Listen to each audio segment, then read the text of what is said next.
మన ప్రభు అయిన యేసుక్రీస్తునందు మిక్కిలి ప్రియులారా, యేసయ్య నామంలో మీ అందరికీ చాలా వందనాలు తెలియజేస్తున్నాను. దేవుని దాసులు, దేవుని బిడ్డలైన మనలో ప్రతి ఒక్కరం కూడా ఒకరినొకరు ప్రోత్సాహపరుచుకుంటూ వాక్య సత్యాలను మనం ఒకరికొకరు తెలియచేసుకొని ప్రోత్సాహపరుచుకుంటూ ఆత్మీయంగా జీవిత పోరాటంలో పరిశుద్ధమైన దేవుని గూర్చిన అనుభవ జ్ఞానంలో మనం ముందుకు వెళ్ళాలనేది మన దేవుని యొక్క ఉద్దేశంగా ఉంది. అది ఏంటంటే, సహోదరులు ఐక్యత కలిగి నివసించుట ఎంత మేలు, ఎంత మనోహరమని వ్రాయబడి ఉన్న పరిశుద్ధ లేఖనం యొక్క అందులో కూడా మనం గ్రహించుకోవాల్సిన విషయం ఏంటంటే, మనం ఒకరినొకరు ఆత్మీయంగా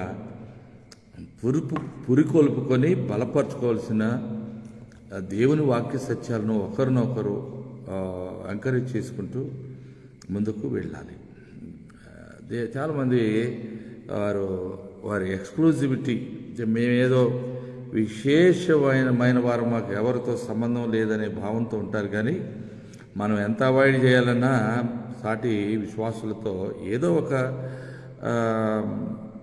పాయింట్ ఆఫ్ టైంలో తప్పక మనము ఇతరులతో కలిసి ప్రార్థన చేయడం, అన్ని విషయాలు ఆలోచన కలిగి ఉండాలి. మరి ఈ సమయంలో పిల్లరా, గత కొన్ని దినములుగా, అంటే నేను అనుకుంటున్నాను ఇటీవల 2-3 దినాలుగా ఒక ప్రియ సహోదరుడు, బాగా మనకు తెలిసిన సహోదరుడు, దేవుని బహుగా ప్రేమించే వ్యక్తి, అతను అనేక రీతులుగా తలాంతులు కలిగిన వ్యక్తి. ఆ సహోదరుడు పేర్లు అంటే ఎవరి చెప్పడం నాకు ఇష్టం లేదు, కాబట్టి ఎవరి పేర్లు నేను చెప్పడం లేదు. That's one of the policies. మనం వారు ఎవరైనా వారి ఐడెంటిటీని మనం రివీల్ చేయడం కరెక్ట్ కాదని మనకు తెలిసిన చిన్నపాటి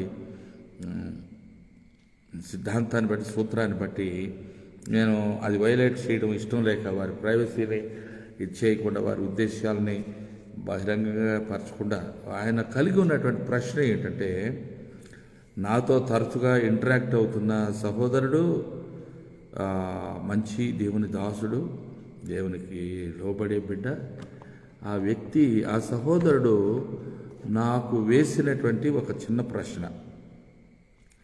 ఆ సహోదరుడు ఏం చెప్పారంటే, అయ్యగారు, నేను యెహోవా దేవుడు ఆ వాక్యే తర్వాత కాలంలో యేసు ప్రభువుగా,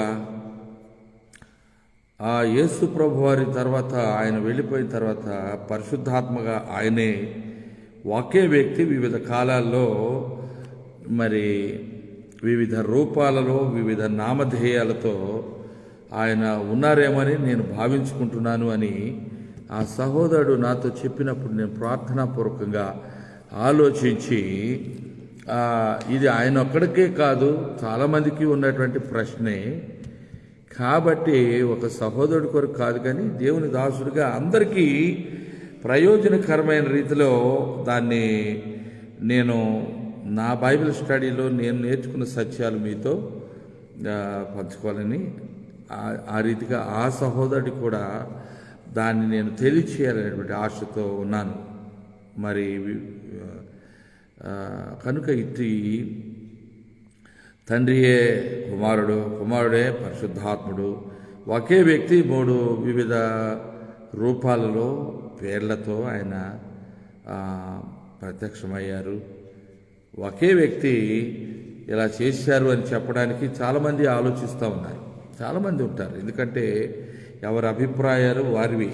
కానీ వారు ఎవరినైనా మన ప్రశ్నించినప్పుడు మనం చెప్పిందే శిరోధార్యము నీకు అనేది కాదు. వారు వ్యక్తిగతంగా దేవుని యొక్క సహాయంతో, వాస్తవానికి ఎవరికి ఎన్ని ప్రశ్నలున్నా, ఎంతోమంది పండితులు, బైబిల్ పండితులు దైవ జ్ఞానాన్ని మరి అధ్యయనం చేసి ఏళ్ల కొలది వేదాంతాన్ని, పరిశుద్ధ లేఖనాల పఠనలో వారు సమయాన్ని గడిపిన వారు ఉన్నారు. విస్తృతమైన సేవ అనుభవం కలిగిన వారు చాలామంది ఉన్నారు, గొప్పవారు ఉన్నారు.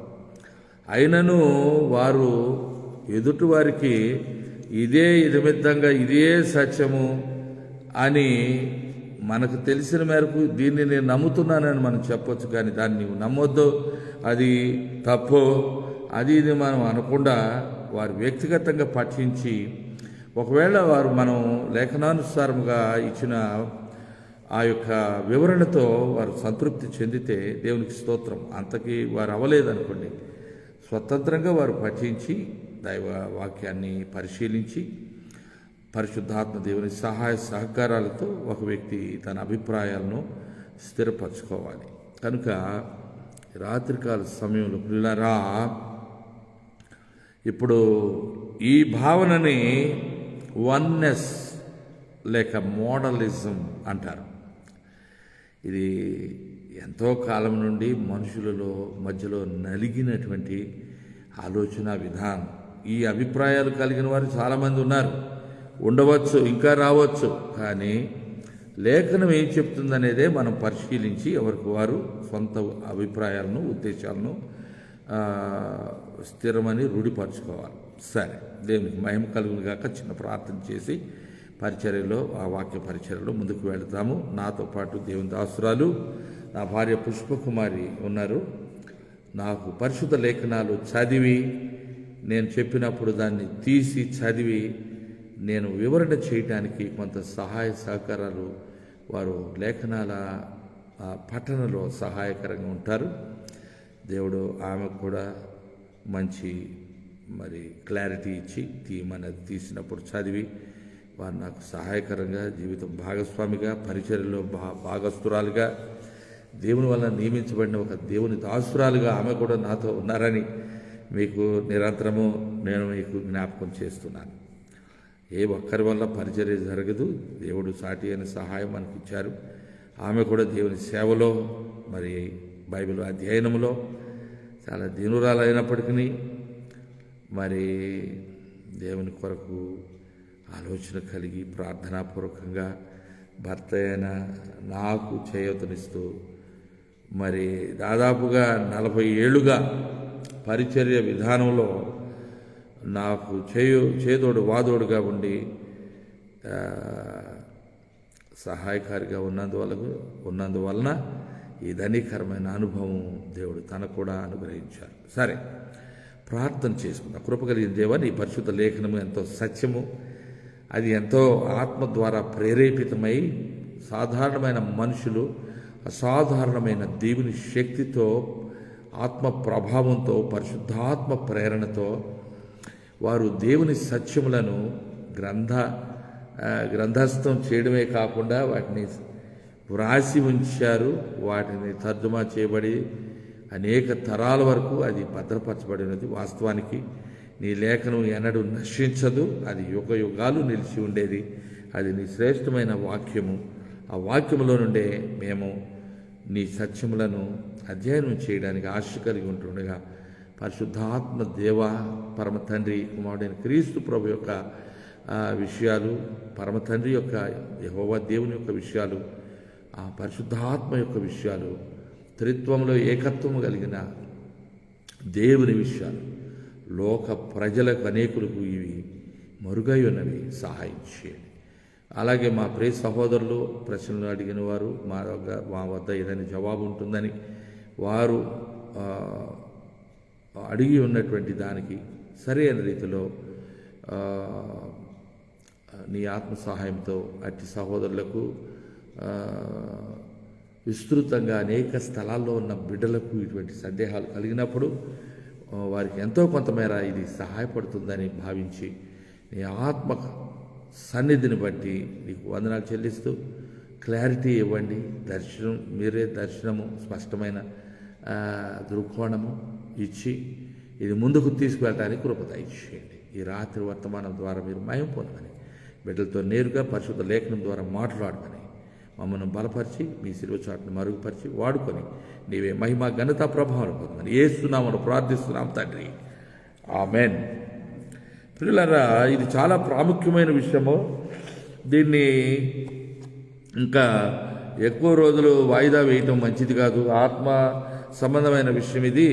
సహోదరులు అడిగినప్పుడు మనం ఎక్కువ నేను తర్వాత చెప్తానని చెప్పాను. అయినా కూడా దేవుడు ఈ రోజున నాకు కృపనిచ్చి ఆలోచనిచ్చి తప్పక ఇది ఎక్కువ సమయం వృధా చేయవద్దని పరిశుద్ధాత్మ ద్వారా నన్ను నడిపించారు. కాబట్టి నేను ఈ విషయాలతో మీ ఎదుటికి నేను వస్తున్నాను. మరి మనం చూసినట్లయితే దేవుడు, తండ్రి అయిన దేవుడు యేసుక్రీస్తుగాను, యేసుక్రీస్తు తదనంతర కాలంలో నూతన నిబంధనలో ఆయన పరిశుద్ధాత్మగాను ఒకే వ్యక్తి 3 విధాలుగా వారు బయలుపరుచుకున్నారు అనేటటువంటిది లేఖనాలు మనని ఆ భావనకు ఆ భావనను స్థిరపరచుకోలేదు. పరిశుద్ధ లేఖనంలో అంటే నేను మీతో షేర్ చేస్తున్నటువంటి ఈ విషయాలు ప్రతి ఒక్కరు కూడా దేవుని వాక్యానికి మనం లోబడదాము. దేవుని వాక్య భావనలను, దేవుని సత్యాలను వాటి కట్టుబడదాము. అది దేవుని పరిశుద్ధాత్మ వలనే మన వ్యక్తిగత విశ్వాసాలను స్థిరపరచుకుందాం. ఇది నేను విశ్వసిస్తున్నటువంటిది. మా సంఘం యొక్క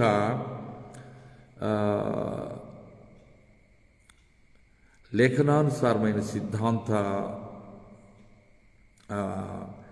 భాగమై ఉన్నది. అందువల్ల ప్రియులారా, ఈ రాత్రి వేళలో మీరు ఆలోచన చేయండి. దేవుని పరిశుద్ధ లేఖనంలో ఏమని వ్రాయబడినది అని మనం చూసినట్లయితే, పరిశుద్ధ లేఖనంలో త్రిత్వము అనేటటువంటి ఒక భావన స్పష్టంగా మనం చూస్తూ ఉంటాం. త్రిత్వము అంటే పరమ తండ్రి అయిన దేవుడు యెహోవా, యేసుక్రీస్తు ప్రభు, అలాగే పరిశుద్ధాత్ముడు, తండ్రి, కుమార, పరిశుద్ధాత్మ. మరి వారు వివిధ వ్యక్తులుగా వారు ఉన్నారు, కానీ ఒకే ఆలోచన విధానము, ఒకే సంకల్పము, ఒకే విధమైనటువంటి శక్తి కలిగిన వారుగా పరస్పరము మరి దేవుని కార్యాలను బయలుపరచట్లో ముగ్గురు దేవునిగానే తండ్రి, కుమార, ముగ్గురు దేవుళ్ళు అంటలేదు, ఒకే దేవుడు తండ్రి, కుమార, పరిశుద్ధాత్మ అనేటటువంటి త్రియేక దేవుడిగా ఆయన he is projected, he is depicted in the Bible. పరిశుద్ధుడైన దేవుడు ఒక్కడే దేవుడు, కానీ దేవుడు అనేటువంటిది he is a family God, like father, son and the holy spirit. So ఆది కాండంలో మనం చూస్తే 1వ అధ్యాయం 26వ వచనంలో పాస్టర్ గారు చదువుతారు, నేను మీకు కొంత వివరణ ఇస్తాను. దేవుడు తన స్వరూపమందు, దేవుడు మన స్వరూపమందు మన పోలిక చొప్పున నరులను చేయుదము అని ఆ వచనం తెలియచేసాం. 1:26. ఇక్కడ మనం ఆలోచన చేస్తే ప్రియులారా, దేవుడు ఇక్కడ ఒక్కరికంటే ఎక్కువగా వ్యక్తులు అక్కడ ఉన్నట్లు, వారందరూ ఏకీభావం కలిగినట్లు అండ్ గాడ్ సెడ్, దేవుడు ఏమన్నారు, మనము మన పోలికలో, చదవము, దేవుడు చెప్పారనమాట. దేవుడు ముగ్గురు అని చెప్పాము. అంటే త్రిత్వం అంటే ముగ్గురు వ్యక్తుల యొక్క సంక్లిష్టమైన ఒక ఏకత్వం, ట్రై యూనిటీ అంటాము ఇంగ్లీష్లో. It's easy to share things in English much rather than in Telugu. అయినా పర్వాలేదు, దేవుని కృపతో సహాయంతో మనం ప్రతి విషయాన్ని పరిశోధన చేయటానికి, అధ్యయనం చేయటానికి అది మనకు ప్రయోజనకరంగా ఉంటుంది. కనుక దేవుడు మన పోలిక చొప్పున, మన స్వరూపమందు, మన పోలిక చొప్పున నరులను చేయదుమనే ఆ త్రిత్వములోని తండ్రి అయిన దేవుడు, కుమారుడైన దేవుడు, పరిశుద్ధాత్మైన దేవునిని సూచిస్తూ ఉన్నటువంటి ఈ త్రిత్వములోని ఏకత్వమును ఇది సూచిస్తుంది ఈ వచనం. మరి అంతేకాకుండా ఆదికాండం మరలా 3వ అధ్యాయంలో 22వ వచనం, అక్కడ ఏం చెప్తుందో మరొకసారి మనం ఆలోచించేద్దాం. చదువు. తరువాత దేవుడైన యెహోవా తాను ఆదాము నుండి తీసిన ప్రక్కటెముకను స్త్రీనిగా నిర్మించి ఆమెను ఆదాము వద్దకు తీసుకుని వచ్చును.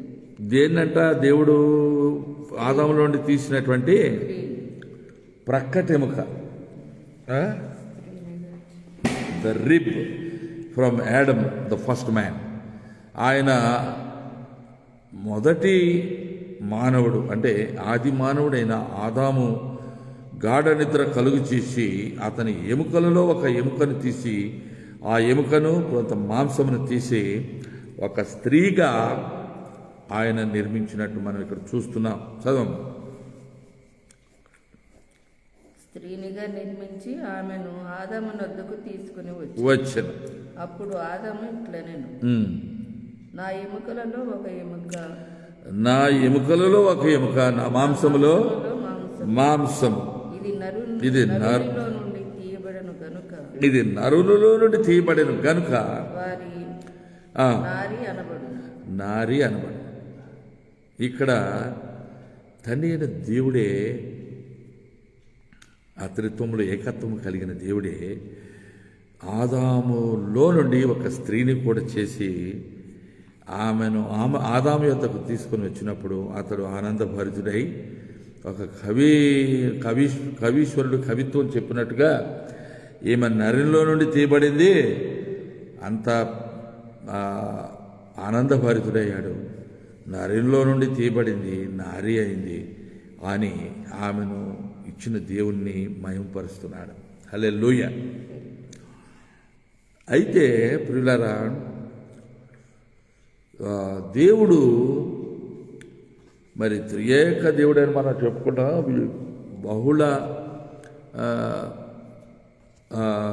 సంఘాలలో, వివిధ సంఘాలలో మానవుల యొక్క అభిప్రాయములను బట్టి వారి సంఘాలకు ఒక సిద్ధాంతపరమైనటువంటి ఒక స్టేట్మెంట్ తయారు చేసుకున్నారు.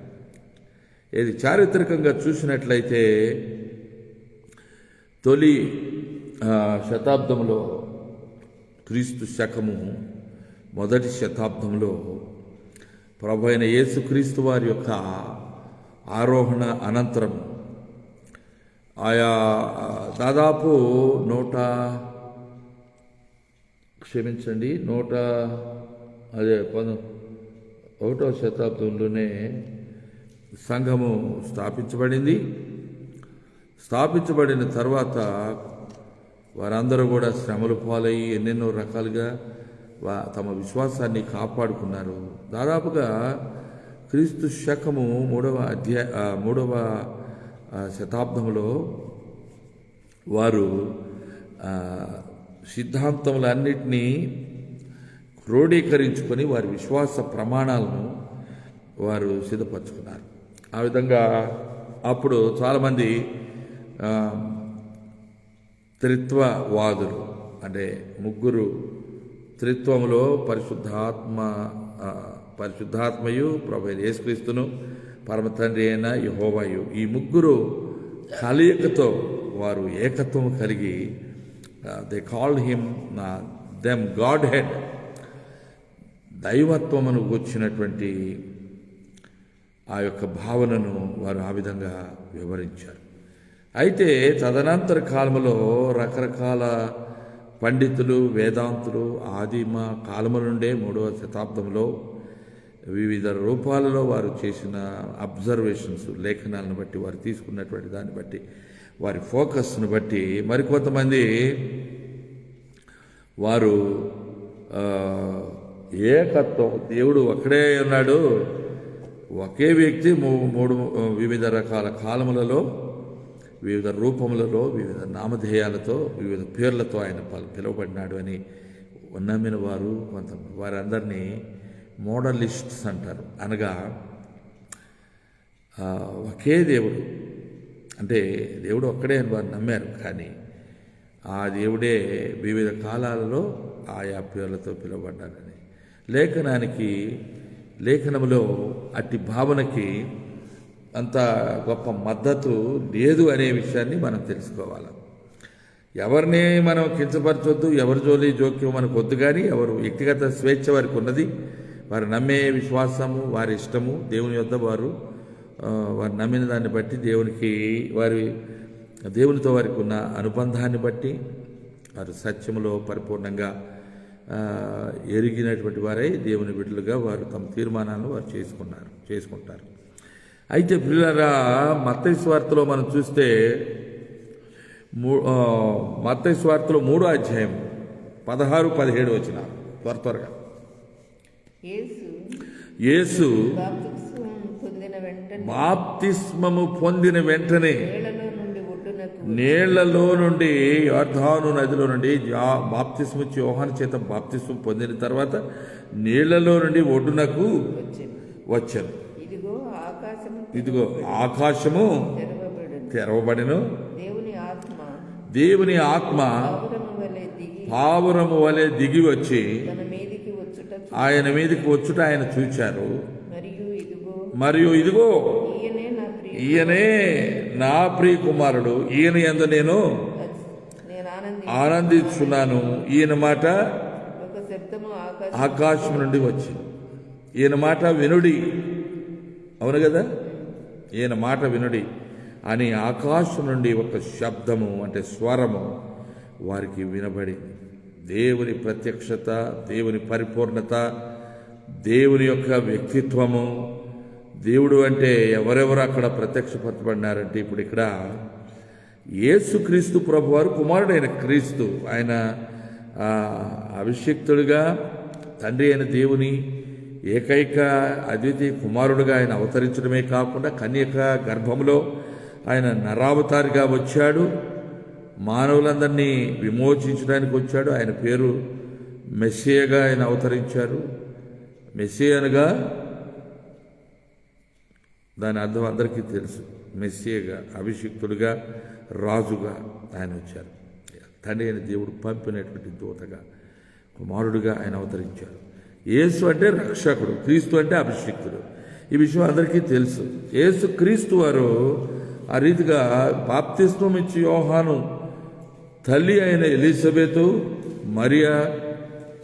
మరియకు కూడా బంధువే ఆమె. అలాగే ఎలిజబెత్కు ముందు ఆమె గర్భము దాల్చి వృద్ధాప్యంలో బాప్తిస్మం ఇచ్చి యోహానును యొక్క జన్మము, యేసుక్రీస్తు ప్రభువారికి ఆయన యజమానుడు, అనాది కాలం నుంచి ఉన్నవాడు. కానీ యోహాను ఆయనకు బాప్తిస్మం ఇవ్వడము,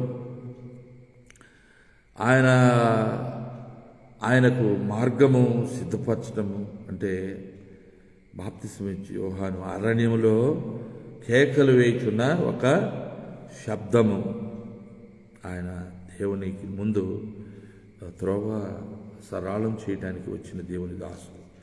అటువంటి బాప్తిస్మం ఇచ్చి యోహాను చేతిలో యోర్దాను నదిలో ఆయన బాప్తిస్మం పొందిన తరువాత వారు యేసు ప్రభు వారు బయటికి వచ్చారో లేదో ఒడ్డు మీద ఆకాశం తెరవబడటం ఇవన్నీ మనం చూసాం. ఇక్కడ తండ్రి అయిన దేవుడు ఆకాశంలో నుండి తన స్వరం వినిపించారు. పరిశుద్ధాత్మ దేవుడు ఒక పావురం రూపంలో దిగి వచ్చాడు. అంటే ఈ ముగ్గురు వేరని, ఈ ముగ్గురు యొక్క పర్సనాలిటీ అంటే వారు వేరైన వ్యక్తులే. అంటే they are different persons in the same triunity. త్రిత్వంలో ఏకత్వం కలిగిన ఒకే త్రిత్వంలో వారు ముగ్గురు వ్యక్తులు అక్కడ మనకు కనిపిస్తున్నాడు. తండ్రి అయిన దేవుని యొక్క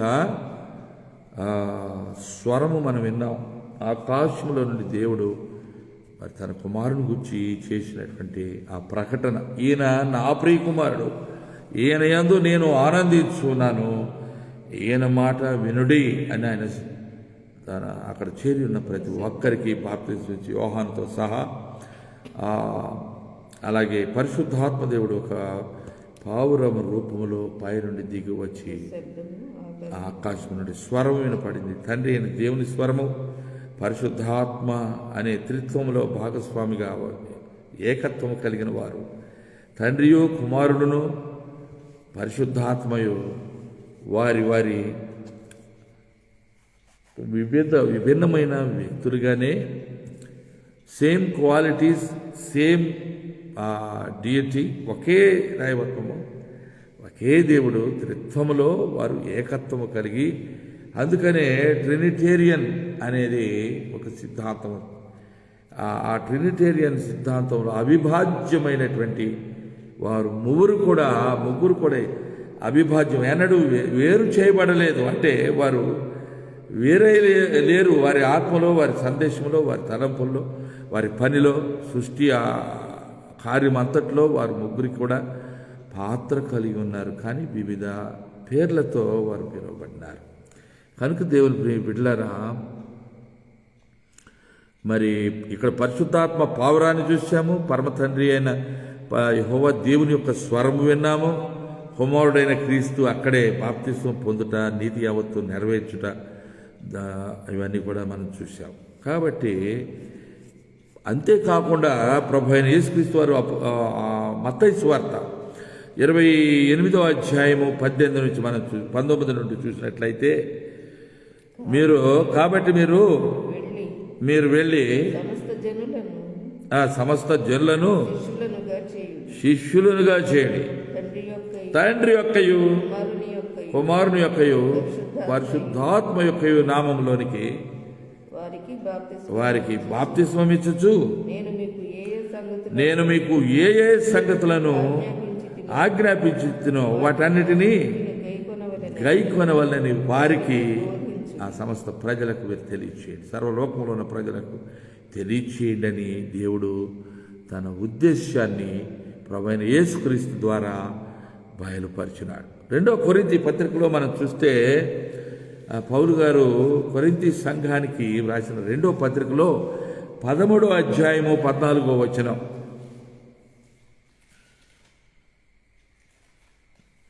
ఇక్కడ త్రిత్వం యొక్క ప్రస్తావన మనం చూస్తూ ఉన్నాం స్పష్టంగా. పౌలు గారు రాశారు, చదువు. ప్రభువైన యేసుక్రీస్తు కృపయు దేవుని ప్రేమయు పరిశుద్ధాత్మ సహవాసమును మీకందరికీ తోడై ఉండును. ఆమేన్. మీకందరికీ త్రిత్వములో ఏకత్వము కలిగిన పరమ తండ్రి అయిన దేవుని ప్రేమ, కుమారుడైన క్రీస్తు ప్రభు యొక్క కృప, పరిశుద్ధాత్మని యొక్క సహవాసం, అంతే కదా, మీకు తోడై ఉండునుగా. కానీ పౌలు గారు రాశారు తన యొక్క పత్రికను. ఆయన పలు సందర్భాలలో ఇలా ఆ త్రిత్వమును ప్రస్తావించారు. ఆమేన్.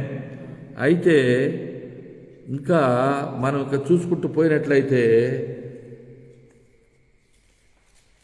ఆయన ఏదో మరి ఒక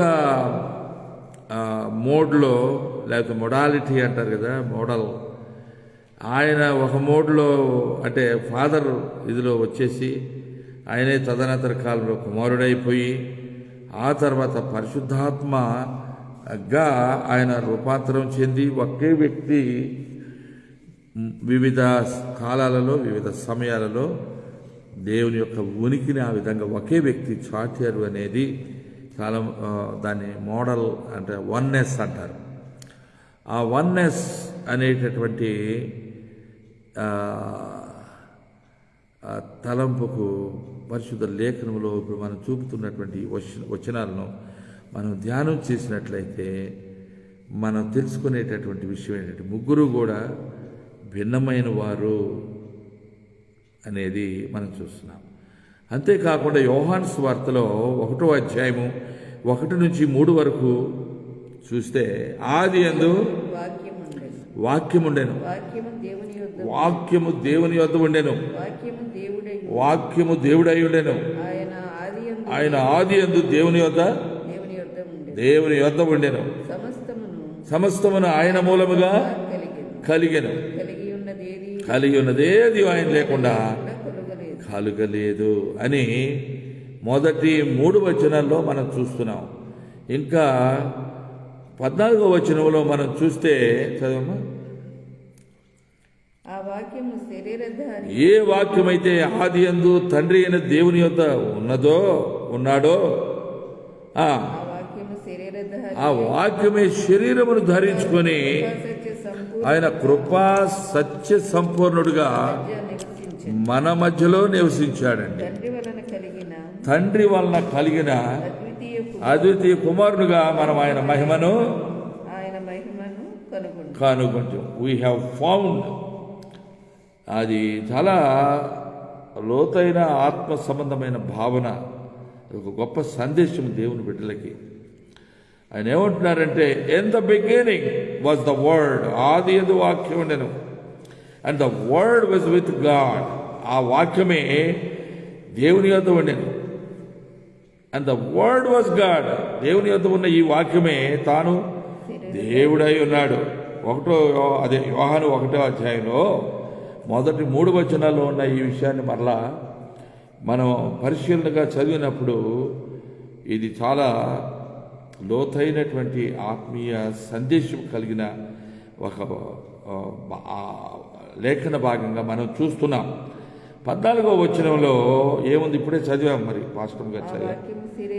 అదే వాక్యము దేవుని యొద్ద ఉన్న వాక్యము, ఆది నుండి ఉన్న వాక్యము, ఆయన కృపా సత్య సంపూర్ణుడుగా మన మధ్య, అదే శరీరధారి అయి కృపా సత్య సంపూర్ణుడుగా మన మధ్య నివసించాడు. వాక్యమై ఉన్న దేవుడు శరీరం ధరించుకున్నాడు. ఆది నుండి ఉన్నవాడే తండ్రితో కూడా he was with God the father since the beginning of time. ఆది నుండి, since the beginning of time, ఆది నుండి ఉన్నటువంటి ఈ దేవుడు, మన దేవుడు, కుమారుడైన క్రీస్తు తండ్రి అయిన దేవునితో ఇరువురు కలిసి ఉన్నారు. అందుకే నేను తరచుగా ఒక మాట చెప్తాను, తండ్రి రొమ్మును ఆనుకొని ఉన్న దేవుడు. Son of God who was with God the father, but in these last times, in the last days, he appeared. ఈ చివరి దినాల్లో, అంత్య దినాల్లో ఆయన శరీరధారిగా వచ్చి లోకములో ఉన్న సకల పాపులను తండ్రి అయిన దేవునితో తిరిగి సమాధాన స్థితిలోనికి తేవాలని కుమారుడుగా వచ్చి, ఆయన లేకుండా ఏమీ కలగలేదంటే he was coequal with the father and he did everything. తండ్రియు నేనును ఏకమై ఉన్నామని చెప్తే దాని అర్థము ఒకే వ్యక్తి అని అనుకుంటున్నారు. But they were one in spirit and one in essence. వారు కలిగి ఉన్నటువంటి గుణలక్షణములు, వారి లక్ష్యము, ఏకత్వము కలిగి ఉన్నారు. They never deferred. అంటే వారు కలిగి ఉన్న ఉద్దేశము, తాత్పర్యమును ఎవరు కూడా విభిన్నమైనదిగా తెలియచేయలేదు. కానీ వారందరూ దాన్ని, ఆ కలిగి ఉన్న లక్ష్యాన్ని నెరవేర్చుటలో యేసు ప్రభువారు, పరిశుద్ధాత్మ దేవుడు, తండ్రి అయిన దేవుడు, ముగ్గురు కూడా ఏకరీతిగా వారు కలిగి ఉన్న అనాది కాల దేవుని సంకల్పమును నరుల ఎడల వారు కలిగి తండ్రి కుమారు పరిశుద్ధాత్మలుగా త్రిత్వములో ఏకత్వము కలిగిన ఈ దేవుడు తన లక్ష్యాలను నెరవేర్చుటలో వారు పరస్పరము వారి వంతు, వారి బాధ్యతను నిర్వర్తించారన్నమాట. అందువల్ల యేసు ప్రభు వారి వలననే, ఆ వాక్యం వలనే ఈ సమస్తమును కలిగినట్లు, కలిగినది ఏది కూడా స్పష్టంగా వివరణ చెప్తా ఉన్నాను. కలిగినది ఏది ఆయన లేకుండా కలుగలేదు. తండ్రి అయిన దేవుని యొక్క కుమారుడైన క్రీస్తు లేకుండా, మళ్ళీ ఆయన అద్వితీయ కుమారుడని చదువుతున్న 3:16 యోహాను. కనుక మనం గ్రహించుకోవాల్సింది, దేవుని కుమారుడైన క్రీస్తు, ఆయన ప్రక్కన మరి ఎవరు లేరు. ఆయన కుమారుడు, తండ్రికి ఆయన ఒకడే కుమారుడు. తండ్రి అయిన దేవుడు, కుమారుడు అయిన దేవుడు ఒకే లక్షణము కలిగి, లక్షణాలు కలిగి, ఏకత్వము కలిగి, తలంపులు, ఆ ఉద్దేశములు, మనుషుల పట్ల వారు కలిగి ఉన్న సంకల్పాలన్నిటి కూడా పరిశుద్ధాత్మ ఈ దినాల్లో ఈ భూమి మీద ఉండి పరిశుద్ధ సంఘములోని విశ్వాసులందరినీ ధైర్యపరచుట, దేవుని కుమారుడైన క్రీస్తు ద్వారా తండ్రిని గూర్చి బయలుపరచబడిన విషయాలు, కుమారుడు చేసిన ఉపదేశము, తండ్రి బయలుపరిచిన నిత్య ప్రణాళిక, మనుషులను మరి ఆయన ప్రేమించిన విధానము, ప్రేమించడాన్ని బట్టి కుమారుడైన క్రీస్తును లోకంలోనికి పంపాడని మనం చదువుతున్నాం. God the father sent his only begotten son. తండ్రి అయిన దేవుడు తన ప్రియకుమారుడైన క్రీస్తు ప్రభు ఏకైక అంటే అద్వితీయ కుమారుడిని లోక ప్రజల యొక్క రక్షణ కొరకు పంపించారు. ఎందుకు పంపించారంటే భూమికి పునాదులు వేయబడక మునిపే గొర్రె పిల్లగా ఆయన శిలువ రానులో వధించబడుట తండ్రి అయిన దేవుని అభీష్టమైనది. కుమారుడు తండ్రికి మనవి చేశాడు, మాట్లాడాడు. తండ్రి యొక్క చిత్తాన్ని నెరవేర్చుడే నాకు అన్నపానములు, అది ఆయన చిత్తం నెరవేర్చుడే నాకు ఆహారమును పానమును అయినది అని చెప్పాడు. కనుక తండ్రి యొక్క చిత్తమును నెరవేర్చుటలో కుమారుడు విధేయుడైనాడు. కుమారుడైన క్రీస్తు తండ్రి అయిన దేవునితో సమానుడై ఏకత్వము కలిగిన వాడై, ఏకతాత్పర్యము కలిగిన వాడై, పరిశుద్ధాత్మ దేవుని ద్వారా తండ్రి కుమారుల యొక్క ఉద్దేశములు లోకములో ప్రస్తుత కాలంలో ఈ కృపాకాలంలో నెరవేర్చబడుతూ ఉన్నాయి. ప్రియులారా, ఈ విషయాలు చాలా, these are all very deep spiritual thoughts and the deep scriptural truths. ఇవి లేఖనానుసారమైన పరిశుద్ధ లేఖన సత్యం. అది లోతైన ఆత్మీయమైనటువంటి భావన, అదొక సత్యము. దేవుడు దాన్ని స్థిరపరుస్తూ ఉన్నారు. అందుకనే యోహాను సువార్తలో 10వ అధ్యాయం 30వ వచనం కూడా చూద్దాం మనం. యోహాను సువార్త 10:30. నేనును తండ్రియును ఏకమై ఉన్నారని వారితో చెప్పాను. యేసు ప్రభు వారు, అయ్యా నా తండ్రి నేను ఏకమై ఉన్నామంటే they are one in their goal, in their work, in their ability, in their purpose. తండ్రి యందు నేనును, నా యందు తండ్రియు మేము ఏకమై ఉన్నామని ప్రభు చెప్పారు. అసలు తండ్రి అయిన దేవుడిని ఏ మనుషుడు ఎన్నడూ చూడలేడు. కుమారుడైన క్రీస్తు తన మహిమను తాను రిక్తుడిగా చేసుకోవడం వల్ల మనుషుని రూపంలో దాసుని రూపము ధరించుకొని తాను రిక్తునిగా చేసుకున్నాను. అందుకనే అన్ని నామముల కంటే పై నామము అద్వితీయ నాథుడైన యేసుక్రీస్తు ప్రభు వారిని తండ్రి అన్ని నామముల కంటే పై నామం కలవానిగా హెచ్చించాడు.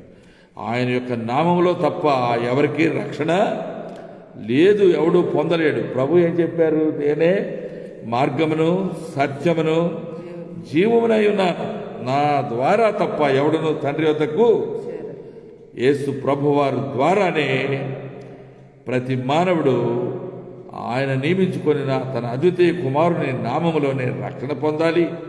ఆ కుమారుని ఉపదేశం విని సంపూర్ణ సత్యాన్ని తెలుసుకోవాలి. సంపూర్ణ సత్యములో వారు స్థిరపరచబడాలి.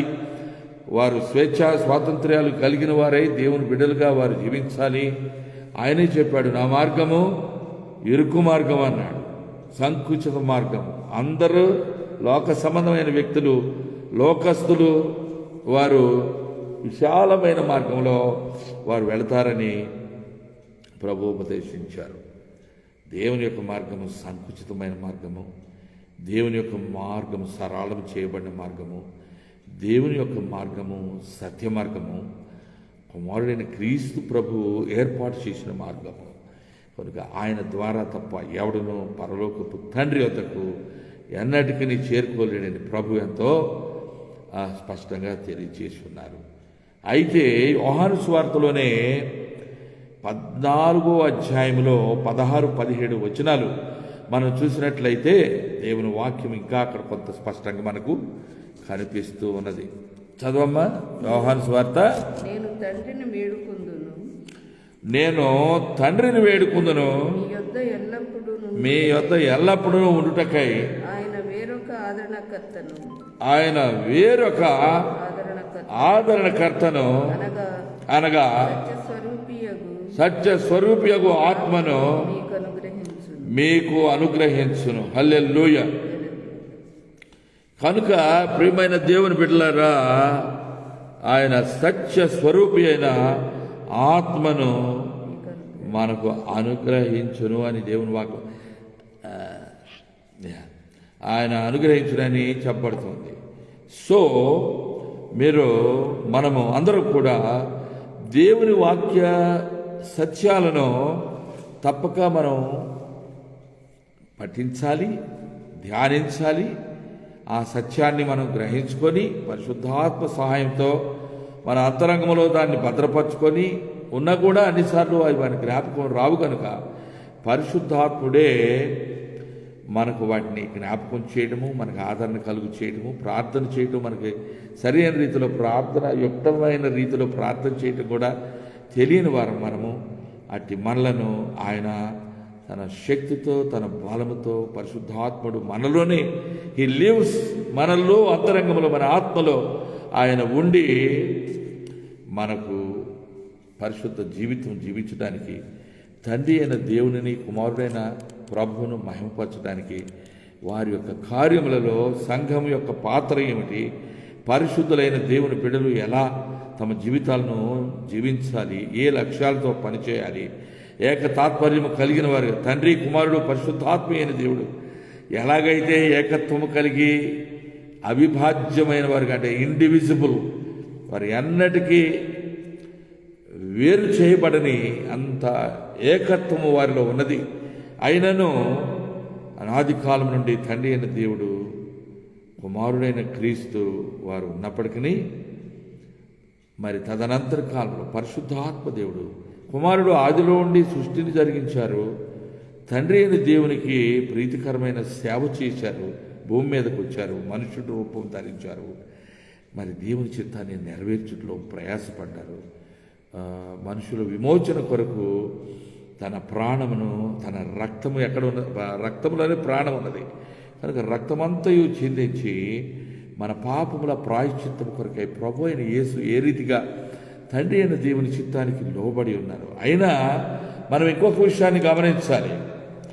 యేసు ప్రభు వారు శిలువలో వేలాడుచు, తండ్రి వీరేం చేయుచున్నారో వీరు ఎరుగరు కనుక వీరిని క్షమించుము అని ప్రార్థన చేశాడు. యేసు ప్రభువే తండ్రి కూడా అయి ఉన్నట్లయితే తండ్రితో ఆయన అలాగున ప్రార్థన చేసి ఉండేవారు కాదని మనం గ్రహించుకుంటున్నాం.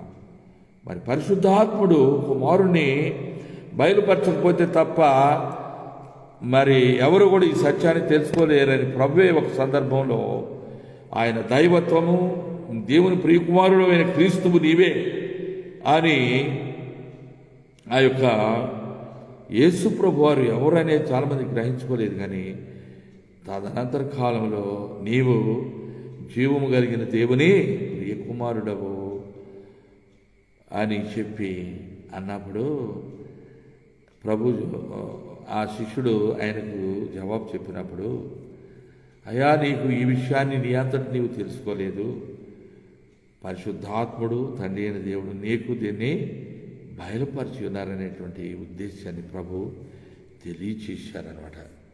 కనుక పరిశుద్ధాత్ముడు మనతో ఉండటానికి ప్రభు వాగ్దానం చేసి వెళ్ళారు. ఆయన ఏం చెప్పారు? నేను మీ కొరకు స్థలం సిద్ధపరచడానికి వెళుతూ ఉన్నాను. ఆయన ఇప్పుడు ఎక్కడున్నారు? పరలోకములో ఉన్నారు ప్రభు. హల్లెలూయా. అందుకనే ప్రార్థన ప్రభు తన శిష్యులకు ప్రార్థన నేర్పినప్పుడు పరలోకమందున్న మా తండ్రి, మన తండ్రి పరలోకంలో ఉన్నారు. కుమారుడు ఎక్కడికి వెళ్ళారు? తండ్రి యొద్దకు ఎక్కి వెళ్ళాడు, ఆరోహణమై వెళ్ళారు, మేఘారూఢుడై వెళ్ళారు. 50 మంది యెరూషలేము నివాసులు చూస్తూ ఉండగానే 40 దినాల తర్వాత 500 మందికి పైబడిన జనాలకు ఏకకాలంలో ఆయన ప్రత్యక్షమై 7 దేవదూతలు ఆయన ఆరోహణమై వెళ్ళిపోయిన తర్వాత నజరేయుడైన యేసు ఏ రీతిగా మీ మధ్యలో నుండి మేఘారూఢుడై వెళ్ళి ఉన్నారు, అదే రీతిగా ఆయన తిరిగి హీ విల్ ఫిజికల్లీ శరీర రీతిగా లోక ప్రజల యొద్దకు దిగి రానై ఉన్న దేవుని ప్రియ కుమారుడు. హల్లెలూయా. కనుక ప్రియమైన దేవుని బిడ్డలారా, ఈ ఉపదేశాన్ని మీరు అంగీకరించినా అంగీకరించిపోయినా నేను చూపించే దేవుని వాక్యమే తప్ప ఒకరిని ఒప్పించాలనో ఒకరు ఒప్పించబడకూడదని పరిశుద్ధాత్మ దేవుని యొక్క కార్యం అది. ఆ పరిశుద్ధాత్మ దేవుడికే కొంతమంది వ్యతిరేకంగా మాట్లాడి దేవుని క్షమాపణ లేని ఆ పనులకు పాల్పడుతున్నారు. అది తప్పు. కుమారుడు ఎవడైనా నిందించి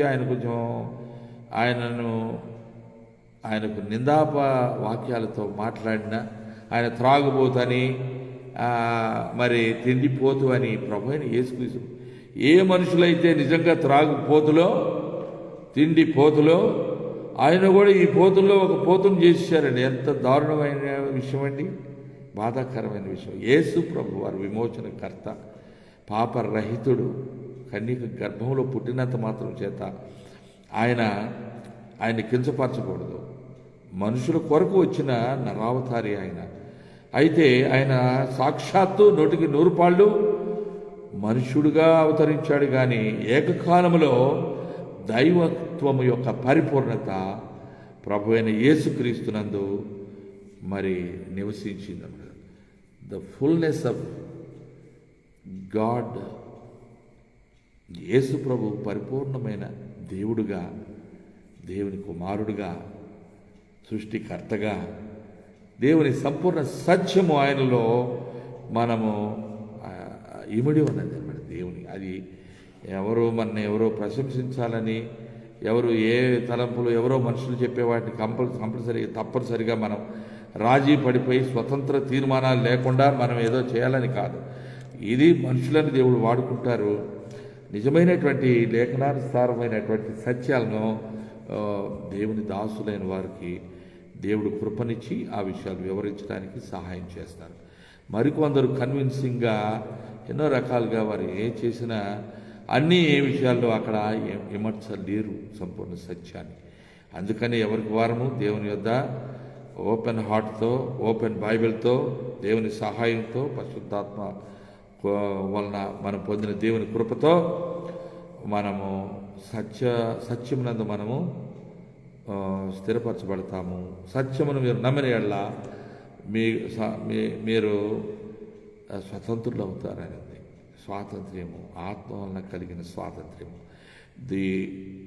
the freedom and the liberty which God gives us is through the Holy Spirit of God. పరిశుద్ధ ఆత్మ దేవుని వలన అట్టి స్వాతంత్ర్యాన్ని, లిబర్టీని, ఫ్రీడమ్ని, స్వేచ్ఛని కలిగి ఉంటాం.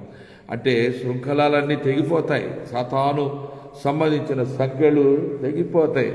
అసత్యాన్ని ఎంతమాత్రం మనం అంగీకరించము. కనుక దేవుని ప్రియ బిడ్డలారా, అపోస్తుల కార్యములలో మనం చూసినట్లయితే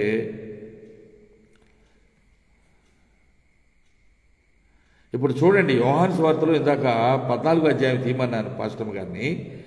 మరి 16, 17 వచనాల్లో 17వ వచనాన్ని ఒకసారి మరలా చదవాలనే కోరుతుంది. ఇందాక తీశారు కదమ్మా, తీయండి, మళ్ళీ ఒకసారి తీసి ఆ వచనాన్ని చదువు. యోహాను సువార్త 14వ అధ్యాయం 17వ వచనం. మిమ్మును అనాథులనుగా విడువను. చూడండి, దేవుడు మిమ్మును అనాథులుగా నేను విడువను, మీ యొద్దకు వత్తును. కొంతకాలమైన తరువాత లోకము మరి ఎన్నడూ నన్ను చూడదు. ఈ లోకానికి నేను కనిపించను కానీ మిమ్మను అనాథులుగా విడవనని చెప్పాడు దేవుడు ప్రభు. మరి ఏం చేశారు? పరిశుద్ధాత్మ అనే ఆదరణకర్తను పంపించి ఉన్నాడు.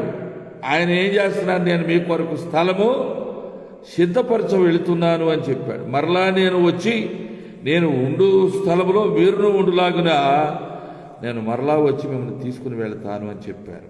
ఆయన రాకడ సమయం ఎలా ఉంటుందో, ఆ కాలంలో ఏమేమి సంభవిస్తూ ఉంటాయనేది కూడా ప్రభు వినుటకు చెవిగా కలిగినటువంటి వారుగా మీరు ఉండి ఆలోచన చేయండి, వినండి, దర్శించుకోండి, సత్యాన్ని గమనించండి అని ప్రభు చెప్పారండి పిల్లారా.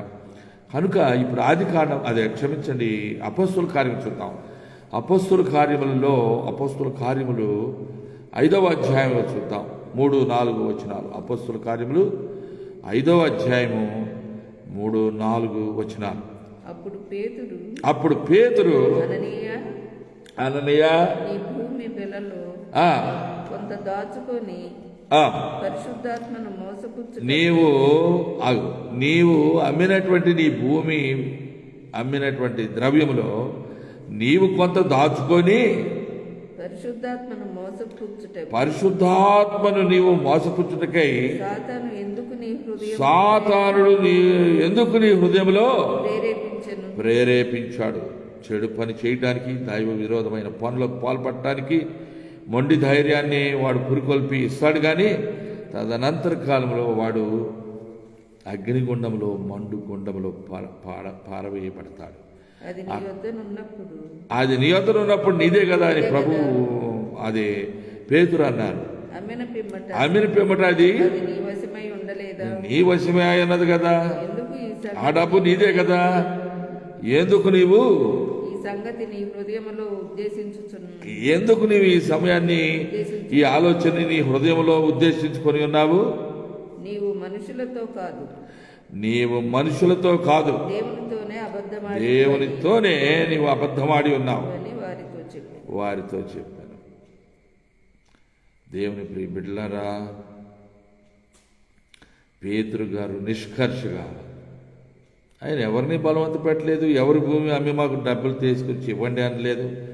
దేవుని యొక్క చిత్తము బలవంత పెట్టేది కాదు. స్వేచ్ఛతో, సంపూర్ణ సమర్పణతో, హృదయపూర్వకమైనటువంటి విశ్వాసంతో వారు చేపట్టవలసినది.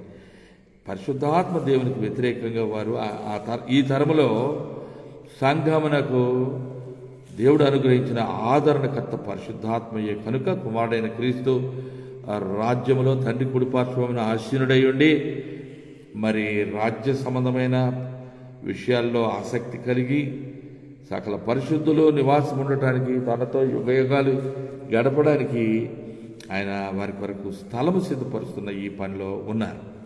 తండ్రి అయిన దేవుడు సర్వోన్నతుడై కుమారుడైన క్రీస్తు ద్వారా ప్రత్యక్షపరచబడి పరిశుద్ధాత్మ ద్వారా ప్రజలందరికీ వివరించబడి ఆ ఏక లక్ష్యము కలిగిన తండ్రి కుమార పరిశుద్ధాత్మ అనే విభిన్నమైన వ్యక్తిత్వాల ద్వారా కూడా ఏకత్వమును కలిగిన దైవ సంకల్పము లోకములో బయలుపరచబడింది.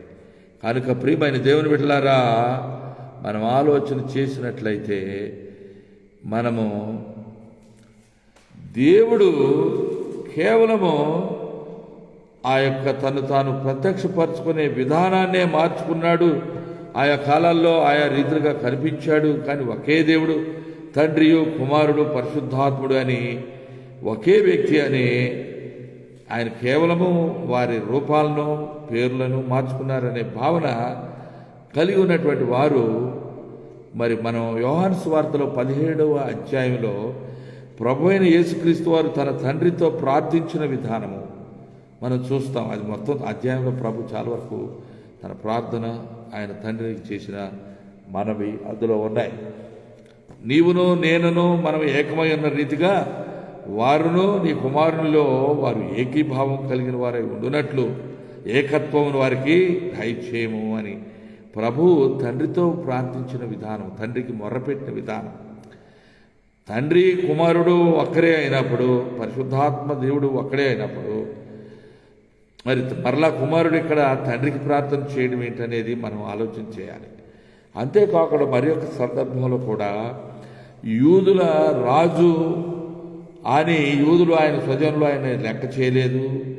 ధర్మశాస్త్రోపదేశకులు, దొంగలు, ద్రోహులు, దోపిడిగాండ్రంతా ఏకమై పరస్పర విరోధమైనటువంటి విశ్వాస ప్రమాణాలు కలిగినటువంటి శాస్త్రులు, పరిసయ్యులు, అలాగే సద్దూకయ్యులు అనేవారు వీరందరూ ఏకీభవించి వారి వ్యవహారాలను చూసుకున్నారు తప్ప ప్రభువును సత్యాన్ని అంగీకరించలేదు. వారంతా శత్రువులు ఎప్పుడు కూడా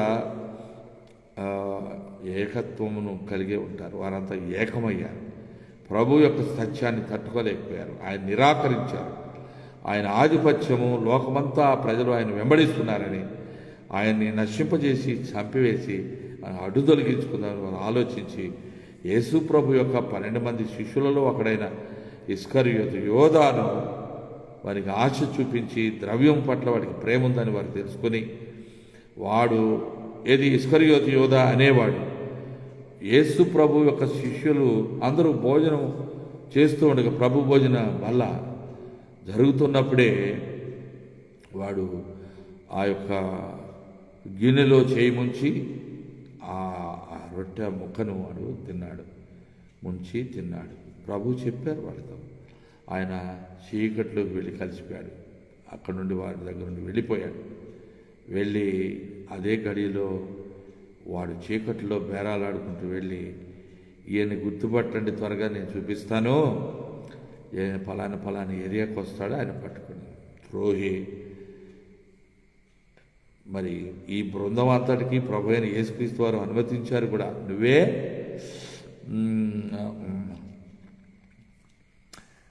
ద్రవ్యపు సంచి అంటే ట్రెజరర్ అన్నమాట.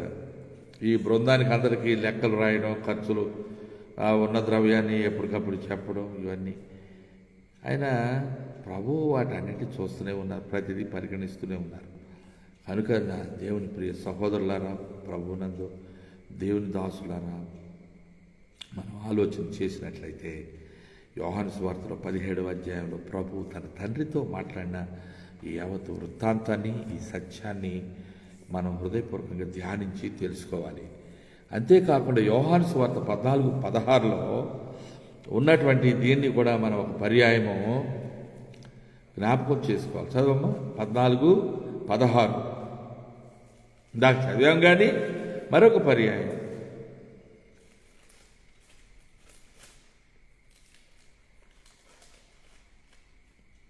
యోహాను 14:16. Johne's gospel chapter 14 and verse number 16. చదవండి. నేను తండ్రిని వేడుకుందును, నేను తండ్రిని వేడుకొందును, మీ యొద్ద ఎల్లప్పుడూ నుండుటకై, మీ యొద్ద ఎల్లప్పుడూ ఉండుటకై. ఆయన వేరొక ఆదరణ, ఆయన వేరొక అని ప్రభు చెప్పారు. ఆ ఆత్మ నాదే, నేనే అని చెప్పలేదు. కానీ వేరొక తండ్రి అయిన దేవుడు వేరొక ఆదరణకర్తను మీ కొరకు, అనగా సత్యస్వరూపి ఆయన యొక్క స్వభావం ఏంటి, ఆయన స్వరూపం ఏంటంటే ఆయన సత్య స్వరూపి అయిన ఆత్మ మీకు అనుగ్రహించును. ఆయన తండ్రి అయిన దేవుడు తండ్రిని కుమారుడు వేడుకున్నందువల్ల ఆ కుమారుడు విజ్ఞాపన మేరకు తండ్రి అయిన దేవుడు పరిశుద్ధాత్మ అనగా సత్య స్వరూపి అయిన ఆత్మను వీరి కొరకు పంపించి ఉన్నాడు. ఆయన వచ్చి సంఘమునకు, సమాజానికి, క్రైస్తవులకు, దేవుని బిడ్డలైన వారికి ఆదరణకర్తగా, సత్యములో మనుషులను స్థిరపరిచేవాడుగా, సంపూర్ణ సత్యములో వారిని నడిపించేవాడుగా ఆయన ఉంటాడు. కనుక దేవుని ప్రియ బిడ్డలారా, ఇది అన్ఎండింగ్ సబ్జెక్టే, కానీ దీనికి అంతం లేదు. చాలామంది వాదోపవాదాలు చేస్తారు. వాదోపవాదముల వల్ల మనం ఎన్నడూ ఏ సత్యాన్ని తెలుసుకోలేము. కానీ పరిశుద్ధాత్మ దేవుని యొక్క సహాయముతో, పరిశుద్ధ లేఖనం అనేది పరిశుద్ధాత్మ ప్రేరేపణతో సాధారణమైన మనుషులు దేవుని స్వాధీనంలో ఉండి ఆ యొక్క వారు వ్రాసినటువంటి మామూలు భాషలో మనుషులు కనుక, సాధారణమైన వారు కనుక ఈ లోకమంతటికి దాన్ని దేవుని సత్యాన్ని ప్రచురపరచు కొరకు పరిశుద్ధ లేఖనము పరిశుద్ధాత్మ ద్వారా ప్రేరేపితమై లోక ప్రజలందరి మేలు కొరకు ఆ ఆత్మ దేవుడు ఈ యొక్క పరిశుద్ధాత్మ దేవుని ద్వారా వ్రాయబడిన పరిశుద్ధ లేఖనమును భద్రపరుస్తూ ఉన్నాడు. దాట్ వీ కాల్, ఇంగ్లీష్లో దాన్ని ఏమంటారంటే ఆయన ప్రేరేపించాడు కదా, he inspired the holy scriptures. తండ్రి అయిన దేవుని యొక్క చిత్తం ఏంటంటే పరిశుద్ధమైన ఈ లేఖనం ఎన్నటికీ నశించిపోదు, భూమి ఆకాశములు గతించుననే కానీ నా మాటలలో ఒక్క పొల్లైనను సున్నయైనను తప్పిపోదని దేవుడు కుమారుడైన క్రీస్తు ఏ మాట అయితే చదివించారో, దేవుని వల్ల బయలుపరచబడిన పరిశుద్ధాత్మ దేవుని వల్ల బయలుపరచబడిన పరిశుద్ధ లేఖనంలో ఒక పొల్లైన సున్నయైన ఎన్నటికీ తప్పిపోదు. అంటే అంత భూమి ఆకాశములు గతించిననే కానీ, ఇవన్నీ గతించిపోవచ్చు, కానీ నా యొక్క వాక్యము యుగ యుగములో నిలుస్తుంది అని చెప్పాడు. దేవుడు తానిచ్చిన ధర్మశాస్త్రం అనగా దేవుని విధులను, దేవుని చిత్తమును, అందులో ఏది కూడా ఆయన కొట్టుకొని పోతుంది, నాశనం అయిపోతుందని చెప్పలేదు. కానీ యేసు ప్రభు వారు వచ్చి ఆ ధర్మశాస్త్రాన్ని మనం నెరవేర్చలేము కనుక యేసు ప్రభు వారే మనుషులందరి ప్రతినిధిగా శరీరధారిగా వచ్చాడు కనుక తాను పాపరహితుడు గనుక పరిశుద్ధుడైన దేవుని కుమారుడిగా ఆయన మనందరి తరపున పరిశుద్ధ లేఖనాన్ని నెరవేర్చాడు. లేఖన సత్యాలను అవి అవును అన్నట్టుగా వాటిని రుజువు చేశాడు. అంతేకాకుండా మనుషులు నెరవేర్చజాలని నిస్సహాయులైన లోక సంబంధులైన చర్యల్లో ఆయన యొక్క దేవుని ఎదుట వారు అభ్యంతరపడి తోట్రుపడి దాన్ని బట్టి వారు కింద పడిపోయి లేవలేక దేవుని స్టంబుల్ అనమాట. అంటే లేఖనాన్ని పరిశుద్ధ ధర్మశాస్త్రం దేవునిది. అందుకే దాన్ని పరిశుద్ధమైన ధర్మశాస్త్రాన్ని మోషే గారికి తెలియచేసిన ప్రకారం అది మందసము అనే ఆ పెట్టెలో దాన్ని భద్రపరిచి, అది విలువైంది కనుక దేవుని ధర్మశాస్త్రము దేవుని చిత్తము, మానవులు ఎవరూ దాన్ని నెరవేర్చే శక్తి లేని వారు కనుకనే అది ఎన్నటన్నిటికీ ప్రజల మధ్యలో ఉన్నది. దేవుని చిత్తాన్ని నిరంతరము వారు ఆయన బయలుపరిచిన ఈ యొక్క ధర్మశాస్త్రాన్ని దానిని లోపట ఆ పెట్టెలో భద్రపరిచారు. కానీ పైన కరుణాపీఠము రెండు కెరూబుల మధ్యలో దేవుడు తన ప్రజలతో మాట్లాడుతూ ఆదేశాలు ఇస్తూ మోషేతో మాట్లాడుతూ ప్రజలందరికీ మేలుకరమైన from time to time God the father revealed, the triune God revealed his will, made it known to all mankind through Moses the man of God. దైవజనుడైన మోషే ద్వారా దాన్ని బయలుపరిచినాడు. మరి ఈ రోజున చాలామంది దేవుని ధర్మశాస్త్రాన్ని నిరాకరించినట్లయితే పౌలు గారు ఏమన్నారు? ధర్మశాస్త్రము శ్రేష్టమైనది అయినట్టు ఒప్పుకుంటూ ఉన్నాడు. అయితే యేసు ప్రభు వారు ఏం చేశారు? ఆ ధర్మశాస్త్రాన్ని శిల్వమ్రానుకు మేకులతో కొట్టి మనుషులకు అభ్యంతరకరంగా, అంటే ఆటంకంగా స్టంబుల్ అవుతున్నటువంటి, అంటే మనుషులు అభ్యంతరపడి కాలుకు ఏదో తగిలినప్పుడు బండ తగిలితే మనిషి చూడకుండా తగిలినప్పుడు కింద పడిపోయినట్టుగా మనుషులు నెరవేర్చలేని దేవుని పరిశుద్ధమైన శాస్త్రం ధర్మము యేసయ్యే వారికి అడ్డం లేకుండా ఆయనే నెరవేర్చిన వాడై దాన్ని మేకులతో సిలువకు కొట్టి దాని మీద చీవరాతను ఆయన ఏం చేశారంట? తుడిచి పెట్టినారు. ఇక మీకు యు డోంట్ నీడ్, నేనే వచ్చాను. సాక్షాత్తు దేవుని యొక్క దైవత్వం యొక్క పరిపూర్ణత క్రీస్తు ప్రభునందు శరీర రీతిగా ఉన్నది అనే విషయాన్ని పౌలు గారు ఎంతో స్పష్టంగా తెలియజేశారు. మనం ఎక్కడో కొన్ని భాగాల్ని చదువుకోకుండా సమగ్రంగా దేవుని పరిశుద్ధ లేఖనాన్ని చదివినప్పుడు దేవుని యొక్క పరిపూర్ణ సత్యాన్ని మనం గ్రహించుకోగలం. ప్రియులారా, మరి ఈ సందర్భంలో ప్రియులైన మీ అందరికీ కూడా నేను ప్రేమతో మనవి చేస్తున్నది ఏంటంటే, మనం ఎంత పరిశోధించినా సరే దేవుని లేఖనంలో తప్పు పట్టలేము. తర్వాత మనకున్న ప్రస్తుతానికి ఉండొచ్చు ఈ అభిప్రాయములు, మనకేదో వ్యక్తిగత అభిప్రాయాలు, ఎవరో వ్రాసినటువంటి ఆయా మాటలు దానికి విభిన్నమైన రూపాలుగా దాన్ని ఇంటర్ప్రిట్ చేసి దాని మీద పెద్ద పెద్ద గ్రంథాలు వ్రాసి ఉండవచ్చు. కానీ లేఖనమే మనకు శిరోధార్యము, లేఖనమే పరిపూర్ణ సత్యము. ఆ లేఖనము యొక్క ఆధారమును బట్టి మనుషులందరూ తీర్చబడతారు. కుమారుడైన క్రీస్తే పరిశుద్ధ లేఖనమని దేవుని వాక్యం అనే పేరు ఆయనకు ఉన్నది. కనుక మనం ఆలోచన చేసి దేవుని యొక్క ప్రత్యక్షతతో, దేవుని సహాయంతో, దేవుని యొక్క ఆత్మతో, తండ్రి అయిన దేవుని కృపతో,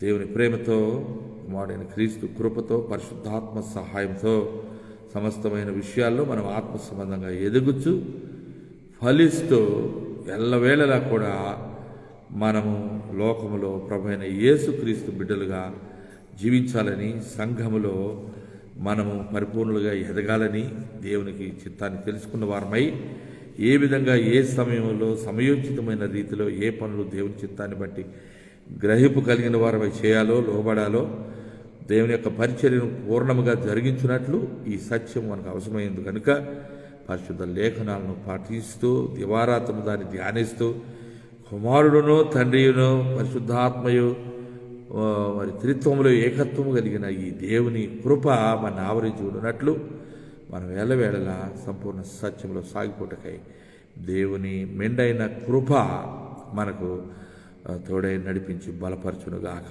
మీ అందరికీ చాలా వందనాలు. ఓర్పుతో సహనంతో ఈ లేట్ టైం వరకు మీరు విన్నారు. మరి దీన్ని ఇతరులతో కూడా పంచుకుంటారని ఆశిస్తున్నాను. మరి కొందరికి ఇది కొంత మేలుకరంగా ఉంటుందని, దేవుడు దీన్ని ఆశీర్వాదకరంగా చేస్తారని నేను హృదయపూర్వకంగా నమ్ముతూ మా కొరకు ప్రార్థన చేయాలని దేవుని దాసురాలు పుష్పకుమారి నేను దీన్ని నిరంతరాయంగా కొనసాగించాలని, అలాగే నా ద్వారా అనేక మంది దేవుని వాక్యం వింటున్న ప్రియులు ఇతరులకు కూడా ఈ సత్యాలను మీరు షేర్ చేయాలని, అలా మీరు నేర్చుకున్నది మీరు విన్నది ఇది నిజమే అయితే ఎస్ ఆమెన్ లేకపోతే ఆమెన్ దేవునికి స్తోత్రం అని గ్లోరీ టు గాడ్ అని రకరకాలుగా మీరు వ్యాఖ్యానించవచ్చు. నన్నేదో ప్రశంసిస్తూ మీరు ఏం చేయక్కర్లేదు. బట్ మీకు అది దీవెనకరంగా ఉన్నట్లయితే జస్ట్ సే ఆమెన్. అట్లా గునుగాక మీరు చెప్పిన దాన్ని మేము ఏకీభవిస్తున్నాము.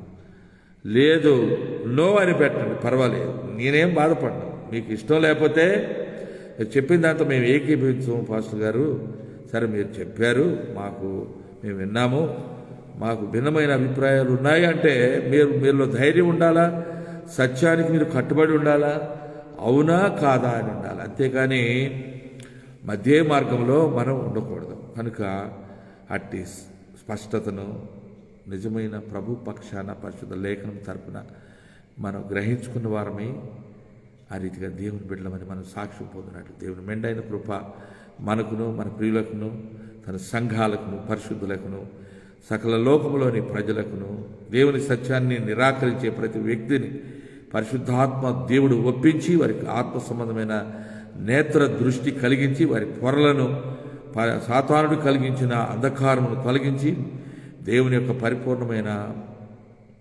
వెలుగు వారి అంతరంగంలోనూ అది ప్రకాశించినట్లు మనమందరం ప్రార్థనాపూర్వకంగా దేవుని సాక్షిగా ఉంటకై దేవుని మెండైన కృప నిరంతరము తోడై ఉండగాక ప్రార్థన చేసుకుందాం.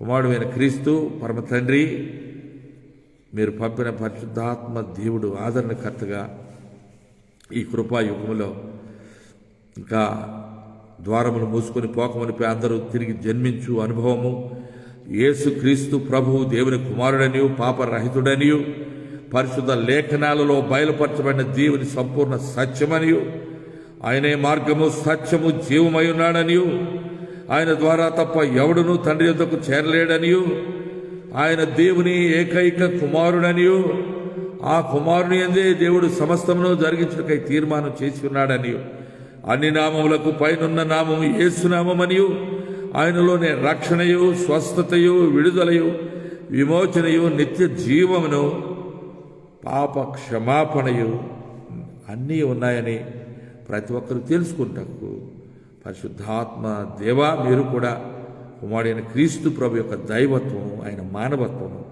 పరమ తండ్రి యొక్క ఉన్నతమైన సింహాసనము ఆయన కుడిపార్శ్వమున ఆశీనుడైన ప్రభు అయిన యేసుక్రీస్తు ఈ లోకములకు సంభవింపనైన భయానకమైనటువంటి ప్రవచనాత్మకమైన దేవుని ఉగ్రత తీర్పులు, మరి లోకములోని అపవాది సంబంధాలు శిక్షించబడ్డ, అపవాది బంధింపబడి చీకటి బెలములో పడద్రోయబడ్డ, సంఖ్యలతో వాడు బంధింపబడ్డ, తిరిగి వాడు మరి కొద్ది కాలానికి విడుదల చేయబడ్డ తదనంతర కాలంలో ప్రభు అయిన యేసుక్రీస్తు వారు ప్రత్యక్షమై వేవేల పరిశుద్ధులతో ఆయన దిగివచ్చి తన 1000 ఏళ్ల పరిపాలన చేయుననియు ఆ అంచుకాల సంఘటనలన్నీ ఒకదాని వెంట ఒకటి జరిగిన తరువాత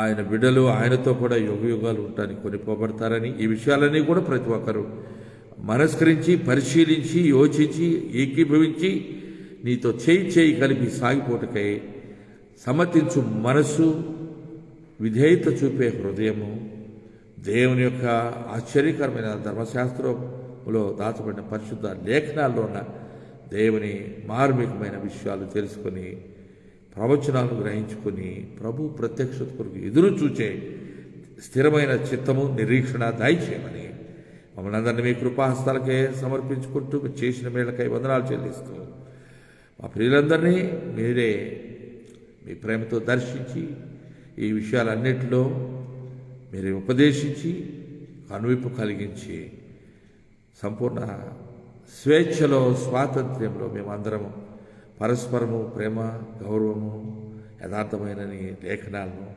ఎరిగిన రీతిగా అపవాదికి భయపడక అసత్యాన్ని అంగీకరించక రాజీ పడక మేము ఎల్లవేళలా నీకు లోబడే తీర్మానంతో జీవించు భాగ్యం అనుగ్రహించమని కృపయు కటాక్షం కలిగి మా అందరి కొరకు అతి శీఘ్రంగా రానే ఉన్న నజరేడైన యేసు నామములోనే ఈ ప్రార్థన మనవులన్నీ మీకు సమర్పించి మిక్కిలి వినయముతో వేడి ప్రార్థిస్తున్నాము పరమ తండ్రి. ఆమేన్. మన ప్రభు అయిన యేసుక్రీస్తు కృప, తండ్రి అయిన దేవుని ప్రేమ, పరిశుద్ధాత్మ యొక్క సహవాసము సన్నిధి మనకును ఈ వర్తమానం విన్న దేవుని ప్రియ ప్రజలకును సందేహములు ఉంటే దేవుని పరిశుద్ధాత్ముడు వారి కనువిప్పు ఆత్మ సంబంధమైన వెలుగు కలిగించి సమ్మతి కలిగిన మనసు మా అందరి మధ్యలో అందరికీ సమాధానము ఐకమత్యము ఏకత్వము కలుగు చేయమని మహిమయు ఘనతయు ప్రభావం నీకు ఆరోపిస్తూ నువ్వు చేస్తూ వచ్చిన మేలుకై వందనాలు స్తుతులు మీకే సమర్పిస్తూ తండ్రి యొక్క కుమారుని యొక్క పరిశుద్ధాత్మ యొక్క నామంలో ఈ యావత్తు మనం మీకు సమర్పించి బిడ్డలందరూ నీ ద్వారా వెలిగింపబడుటకు దేవుని మెండైన కృప మనకును సమస్తమైన దేవుని పరిశుద్ధులకు దేవుని కృప ఆవరించి నడిపించి బలపరచునుగాక. ఆమేన్. ఆమేన్. హల్లెలూయా. దేవుని బిడ్డలారా మీ అందరికి చాలా వందనాలండి. ఇంతసేపు మీరు ఓపిక పట్టారు, విన్నారు. మీకు అభినందనలు తెలియజేస్తున్నాను. మేము తీసుకుని వస్తున్న ఈ పరిశుద్ధ లేఖనాల్లో ఉన్న సత్యాలను ఆయా అంశాలుగా ఎన్నో అంశాలు ఉన్నాయి. వాటి మధ్యలో ఏకత్వం ఉన్నది, యూనిటీ ఆఫ్ థాట్ ఉన్నది, పర్పస్ ఉన్నది. దేవుని లేఖనాలు నిరర్థకం కావని మనం తెలుసుకుని మనం దేవుని మహింపరచున్నట్లు దేవుని మీద ఆయన తోడై ఉండును కాక మీ అందరికీ చాలా వందనాలు. మరలా ప్రభుచిత్తమైతే రేపటి రాత్రి మీ అందరి ఎదురుకు నేను దేవుని దాసురాలు పుష్పకుమారి వస్తాము ఓ పరిశుద్ధ లేఖనంతో. అప్పటి వరకు మరలా మనం కలుసుకునే వరకు దేవుని కృప మన బలపరచును కాక. చాలా వందనాలండి. God bless you. Thank you so much and good night.